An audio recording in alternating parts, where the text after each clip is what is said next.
ओम नमः शिवाय, हर हर महादेव, जय महाकाल। आप सबको पता है सावन का बहुत ही पवित्र महीना चल रहा है। मेरे देव आदिदेव महादेव जी की कृपा सदैव आप भक्त पर यूं ही बनी रहे, आपकी सारी मनोकामनाएं पूरी हो, यही मैं महादेव जी से प्रार्थना करता हूं। अगर आपके घर में बल, बुद्धि, विद्या, धन और आपकी अगर कोई मनोकामना है जो अधूरी है, काफी समय से पूरी नहीं हो रही है, तो वो दिन आ चुका है जिस दिन आपको ये उपाय करना है। मात्र आपको शमी के 3 पत्ते लेने होंगे और आप जो मांगोगे वो सब कुछ मिलेगा। बताऊंगा पूरा उपाय, परंतु उससे पहले आप सबसे एक छोटी सी गुजारिश करूंगा। जो लोग पहली बार आए हैं, चैनल को सब्सक्राइब जरूर करना, वीडियो को लाइक करके महादेव जी का कोई सा भी प्यारा नाम कमेंट बॉक्स में लिखना मत भूलिएगा। पूज्य गुरु जी की कथा से सुन करके और समझ करके अच्छे से आपको बताने का संपूर्ण प्रयास करूंगा, तो ध्यान से सुनना, समझने की कोशिश करना। इस पूरे वीडियो के अंदर हम लोग 4 महा उपाय के बारे में बात करेंगे जो कि आपकी अलग अलग कामना पूर्ति के लिए सिद्ध होंगे। ठीक है, सबसे पहले चलते हैं पहले वाले उपाय की तरफ। ठीक, देखिए पहला वाला उपाय किन लोगों को करना है। अगर आपको लगता है आपके घर में किसी को बल की, साथ ही साथ बुद्धि, इसके साथ विद्या की जरूरत है ना, तो आपको ये वाला उपाय करना है। अपने बच्चों के लिए, अपने पति के लिए, अपने बेटों के लिए, किसी के लिए भी आप इस उपाय को कर सकते हैं। कोई भी, जितनी भी माता बहनें हैं वो इस उपाय को कर सकती हैं। ठीक है, साथ ही साथ इस वाले उपाय से आपकी धन प्राप्ति की भी समस्या हल होती है। आप सबको पता है गणेश जी जो है वो रिद्धि सिद्धि के दाता है। आपको बल, बुद्धि, विद्या, धन सबकी प्राप्ति होगी मात्र एक उपाय से। ध्यान से सुनना, कैसे करना है। आपको चतुर्थी के दिन इस तरीके से लेने होंगे 3 शमी के पत्ते। ठीक है ना, काफी सारे लोग गलती करते हैं, इसे एक शमी का पत्ता समझ लेते हैं। अभी भी मैं देख रहा हूं इतने उपाय डालने के बाद में भी। तो आपको ये एक शमी का पत्ता नहीं होता है, आपको यहां से तोड़ना है, ये पूरा एक शमी का पत्ता ले लेना। इस तरीके से आपको कितने लेने हैं, 3 शमी के पत्ते। ठीक है, 1 लोटा लेना शुद्ध जल। ठीक है, अपने घर का शुद्ध जल लेना, लेकिन इसके अंदर बाहर का जल काम में मत लिया करो, ना ही मंदिर का जल काम में लिया करो। ठीक है, और मैं तो ये कहूंगा कि शमी का जो पौधा होता है ना, जब शमी के पौधे ने और साथ ही साथ मंदार के पौधे ने महादेव जी की प्रार्थना करना स्टार्ट किया, तो महादेव जी ने इनको एक वरदान दिया था कि अगर कोई गलती से भी शिवलिंग पर शमी की पत्ती या मंदार का पुष्प समर्पित कर देगा तो उसे 1000 अश्वमेघ यज्ञ का पुण्य प्राप्त होगा। ठीक है, तो मेरी आपसे एक ही गुजारिश है, जितनी भी माताएं बहनें हैं वो चाहें तो एक शमी का पौधा अपने घर में जरूर लगाएं और प्रदोष काल में एक दीपक इस पर जरूर लगाया कीजिए, गाय के घी का, गोल बत्ती का। ठीक है, तो ध्यान से सुनिएगा, 3 शमी के पत्ते लेना और 1 लोटा लेना शुद्ध जल। इन्हें लेकर के पहुंच जाना मेरे देव आदिदेव महादेव जी के मंदिर शिवलिंग के पास। अब ध्यान से सुनना, इस उपाय को करने का एक खास नियम है, तरीका है, उसी तरीके से आप इस उपाय को करना। ठीक है ना, आपको उत्तर दिशा यानी कि नॉर्थ डायरेक्शन की तरफ मुंह करके यहाँ पर बैठ जाना है। ठीक है ना, सिंपली आप बैठ जाना। सबसे पहले आप क्या करना, जो आपने 3 शमी के पत्ते लिए हैं ना, उन्हें आपको 3 जगह समर्पित करना है। जो पहला वाला पत्ता होगा वो आपको समर्पित करना होगा सबसे पहले जलाधारी पर, है ना। किस तरीके से समर्पित करोगे, जो इसकी डंडी रहेगी ना वो ऐसे लटकी हुई रहनी चाहिए जलाधारी से, और जो पत्ती का मुख रहेगा वो शिवलिंग की तरफ रहेगा। तो पहली पत्ती आपने यहां पर समर्पित कर ली। दूसरी पत्ती जो आप समर्पित करोगे वो करोगे भगवान गणेश जी का स्थान, जो ये राइट साइड का जो भाग होता है ना, ये होता है भगवान गणेश जी का स्थान शिवलिंग का। आपको यहां पर समर्पित करना होगा कुछ ऐसे करके, लेकिन यहां पर आपको गणेश जी का एक बहुत प्यारा सा नाम स्मरण करके रखना होगा, वो है मयूर ध्वज। ठीक है, यहां पर स्मरण करना, और उसके बाद आपको एक जो शमी पत्र बचा है उस एक शमी पत्र को महादेव जी की शिवलिंग के ठीक ऊपर इस तरीके से समर्पित करना कि डंडी आपसे विपरीत दिशा में हो। ठीक है, अब उसके बाद में आपको करना क्या होगा, जो आपका दाहिना हाथ है उस दाहिने हाथ को इस जो गणेश जी के स्थान पर आपने ये समर्पित की है ना शमी पत्र, उस जगह पर आपको अपना दाहिना हाथ रखना है और दाहिना हाथ रख के इसी पत्ती के ऊपर उस व्यक्ति का नाम और गोत्र बोलना है। किस व्यक्ति का, उस व्यक्ति का नाम और गोत्र बोलना है जिसे बल, बुद्धि, विद्या, धन की जरूरत है। ठीक है ना, उसका नाम और गोत्र बोल करके अपनी कामना बोलना, और कामना करने के पश्चात आपके पास में जो 1 लोटा शुद्ध जल है उसे अपने दोनों हाथों में पकड़ना। ठीक है ना, अब इसी 1 लोटे से आपको 3 जगह पर जल समर्पित करना है जहां पर आपने शमी पत्र समर्पित किया है। सबसे पहले आप जो जल समर्पित करोगे वो कहां पर समर्पित करोगे, जलाधारी वाली बेलपत्र पर। लेकिन समर्पित करने का एक तरीका, आपको 3 बार थोड़ा थोड़ा सा जल यहां पर छोड़ना है। ठीक है, उसी 1 लोटे में से 3 बार जल आपको भगवान गणेश जी वाली जो जगह है वहां पर आपको समर्पित करना है, और उसी तरीके से उसी लोटे में से 3 बार में जल आपको समर्पित करना होगा मेरे देव आदिदेव महादेव जी के ऊपर। किन महादेव जी के नाम से, तुम रुका महादेव जी के नाम से।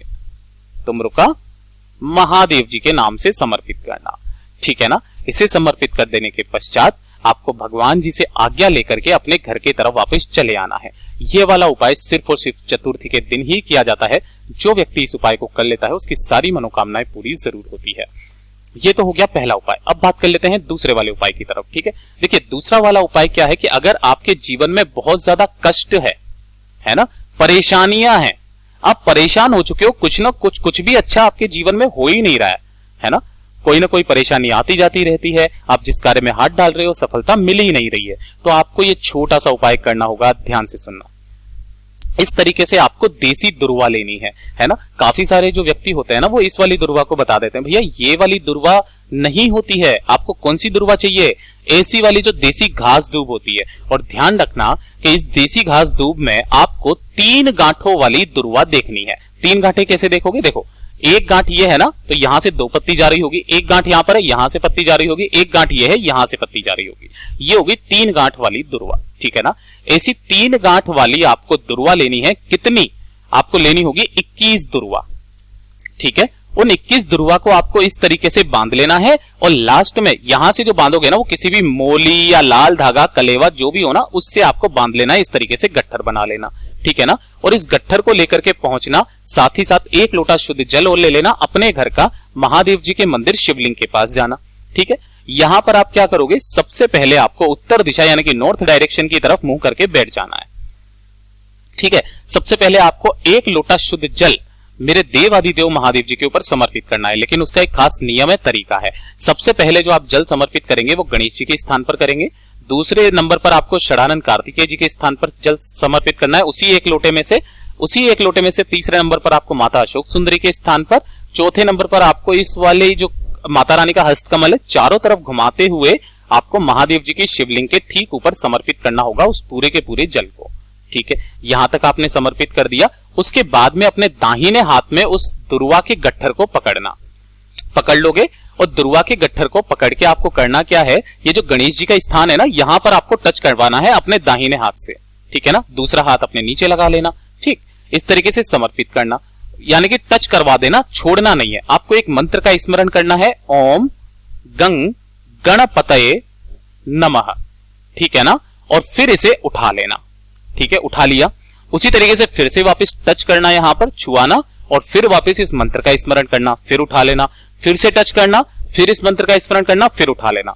ऐसे ही करके आपको टच करवा करके इस वाले मंत्र को कितनी बार पढ़ना है, 17 बार, है ना। जब आप 17वीं बार इस मंत्र को पढ़ोगे तो मंत्र को पढ़ने के पश्चात इसे यहीं पर टच करवाए रखना और अपनी जो भी कामना है कि मेरे जीवन में बहुत ज्यादा दुख है, तकलीफ है, कष्ट है, प्लीज भगवान जी कुछ ऐसा कर दीजिए कि मेरे जीवन के सारे रास्ते जो हैं वो खुल जाएं, कोई भी तकलीफ ना हो, ऐसी कामना करना और इसे उठा करके मेरे देवादिदेव महादेव जी की शिवलिंग पर आपको समर्पित कर देना है।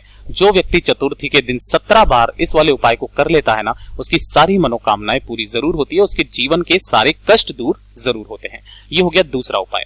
अब बात कर लेते हैं तीसरे वाले उपाय की तरफ। ठीक है, देखिए तीसरा वाला उपाय किन लोगों के लिए है, रोग मुक्ति के लिए। अगर आपको कभी भी कोई भी छोटा मोटा रोग कभी भी कैसा भी हो जाता है, ठीक है ना, तो और जिसको नहीं भी होता है ना उसे भी ये वाला उपाय करना चाहिए। इस वाले उपाय को मैं तो डेली करता हूं ताकि कोई सी भी चतुर्थी ना छूट जाए। ठीक है ना, तो आप इस वाले उपाय को डेली करना स्टार्ट कर दीजिए, कभी भी कोई बड़ा रोग आपके जीवन में नहीं होगा, आप हमेशा रोग मुक्त रहोगे। ठीक है ना, ध्यान से सुनना कैसे करना है। आपको लेनी होगी इस तरीके से दुर्वा। इस वाले में आपको नहीं पता करना है कि कितनी दुर्वा चाहिए, आप कितनी भी दुर्वा ले सकते हो, लेकिन जो भी दुर्वा लोगे ना आपको देसी घास वाली दूब लेनी है ना, देसी वाली दुर्वा लेनी है। इसी के साथ आपको लेना होगा 1 लोटा शुद्ध जल अपने घर का। ठीक है, और साथ ही ले लेना थोड़े से काले तिल। गुरुदेव ने कोई संख्या फिक्स नहीं बताई है कितने लेने हैं, लेकिन थोड़े से लेना है काले तिल। जो आपने 1 लोटा शुद्ध जल लिया है ना इसी के अंदर आपको उन दुर्वा को डाल देना है। ठीक है ना, पहले जल लेना फिर दुर्वा डालना और दुर्वा डालने के पश्चात इसी के अंदर डालना काले तिल। मैं ऐसा क्यों बता रहा हूं, ध्यान से सुनना। अगर आप पहले काले तिल डाल दोगे फिर जल भरोगे और फिर दुर्वा डालोगे तो जब आप समर्पित करोगे ना तो काले तिल लोटे में ही रह जाएंगे। ठीक है ना, तो आप सबसे अंत में काले तिल इस लोटे के अंदर डालना और इस वाले लोटे को लेकर के पहुंचना मेरे देवादिदेव महादेव जी के मंदिर शिवलिंग के पास। आप चाहो तो ये सामग्री लेकर के महादेव जी के मंदिर चले जाइए, वहां पर उस लोटे के अंदर सब कुछ डाल लेना। ठीक है ना, इतना आप कर लोगे। इतना करने के पश्चात आपको उसी एक लोटे में से जल समर्पित करना है। किस तरीके से, वो ध्यान से सुनना।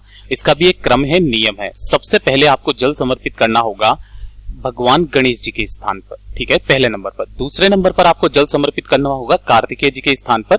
तीसरे नंबर पर माता अशोक सुंदरी के स्थान पर, ठीक है। चौथे नंबर पर इसी में से जल समर्पित करना होगा जो नंदी भगवान का उठा वाला पैर है ना, उस वाले स्थान पर। पांचवें नंबर पर जो ऊपर की तरफ मटकी होती है ना महादेव जी के ऊपर, है ना, उसके अंदर थोड़ा सा जल समर्पित करना है, पांचवें नंबर पर। छठे नंबर पर आपको माता रानी के हस्त कमल पर थोड़ा सा जल समर्पित करके और बाकी का पूरा जल मेरे देव आदिदेव महादेव जी के ऊपर समर्पित करना स्टार्ट कर दीजिए। जो व्यक्ति दुर्वा और काले तिल का ये जल चढ़ाना स्टार्ट कर देता है ना, उसे कभी भी कोई बड़ा रोग नहीं हो सकता है। पूज्य गुरुजी ने जैसा अपनी कथाओं में बताया वैसा आसान भाषा में आपको बताने का संपूर्ण प्रयास किया। अगर वीडियो पसंद आया हो तो लाइक जरूर करना, चैनल को सब्सक्राइब जरूर कीजिएगा।